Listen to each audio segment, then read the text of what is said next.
de gagner assez d'argent pour épouser Katrina, la fille du boucher.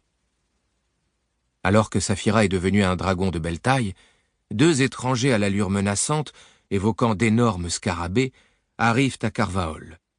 Ce sont des Razaks, à la recherche de l'œuf perdu. Effrayée, Saphira enlève Eragon et s'envole vers la Crète. Eragon réussit à la convaincre de revenir. Or, durant leur absence, la ferme a été investie par les Razaks. Dans les décombres, Eragon découvre Garo, torturé à mort. Le garçon jure de traquer les Razaks et de les tuer pour venger son oncle. Eragon est alors rejoint par Brom. Le vieux conteur connaît l'existence de Saphira et demande à les accompagner pour des raisons personnelles. Eragon accepte. Brom lui donne une épée nommée Zarok, qui a appartenu à un dragonnier, tout en refusant de révéler comment l'arme est venue en sa possession. Brom transmet son savoir à Eragon pendant leur périple, en particulier l'art du combat à l'épée et la pratique de la magie. Ayant perdu la trace des Razaks, ils se rendent dans la cité de Tyrm, où vit Jod, un vieil ami de Brom. Jod pourrait les aider à découvrir le repère des créatures. À Tyrm, une herboriste quelque peu excentrique et diseuse de bonne aventure, Angela, annonce à Eragon que des forces puissantes contrôlent sa destinée, qu'une fantastique histoire d'amour lui est promise avec une personne de noble naissance, qu'il devra un jour quitter la Lagésia pour n'y jamais revenir et qu'il sera trahi par quelqu'un de sa propre famille. Le compagnon de l'herboriste, un chat-garou nommé Solemboum, lui donne quelques conseils. Puis Eragon, Brom et Saphira partent pour Dras-Léona, où ils espèrent retrouver les Razaks. Brom finit par révéler à Eragon qu'il est un agent des Varden, un peuple rebelle décidé à détrôner Galbatorix. Il se cachait à Carvaol sous l'apparence d'un vieux conteur dans l'attente que surgisse un nouveau dragonnier. En effet, 20 ans plus tôt, Brom et Jod ont volé à Galbatorix l'œuf de Saphira. Ce faisant, Brom a tué Morzan, le premier et le dernier des parjures. Il n'existe plus que 2 autres œufs de dragon, toujours en possession de Galbatorix. Non loin de Dras-Léona, les Razaks croisent la route d'Eragon, Brom et Saphira. En protégeant le garçon, Brom est grièvement blessé.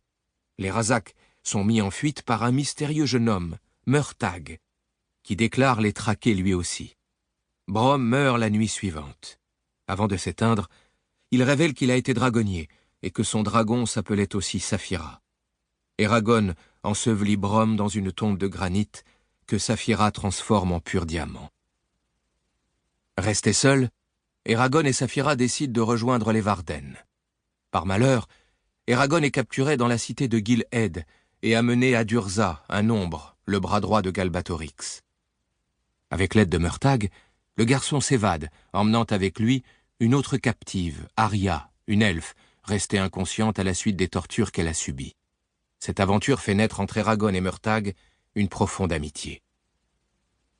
Communiquant en esprit avec Eragon, Arya lui raconte qu'elle convoyait l'œuf de Saphira depuis le pays des elfes, chez les Varden, dans l'espoir de le voir éclore, désignant ainsi pour son dragonnier un de leurs enfants, quand elle était tombée dans une embuscade tendue par Durza.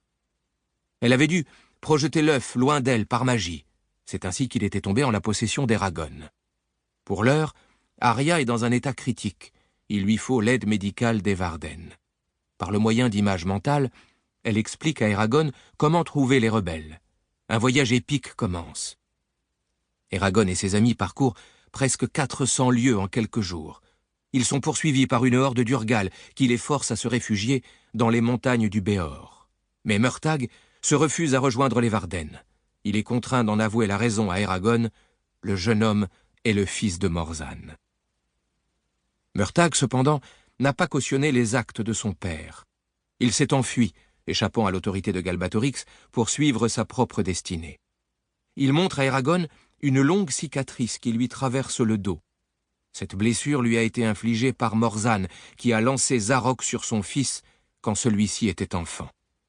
Eragon apprend du même coup que son épée appartenait auparavant au père de Murtag, le parjure qui a vendu les dragonniers à Galbatorix et massacré un grand nombre de ses pairs.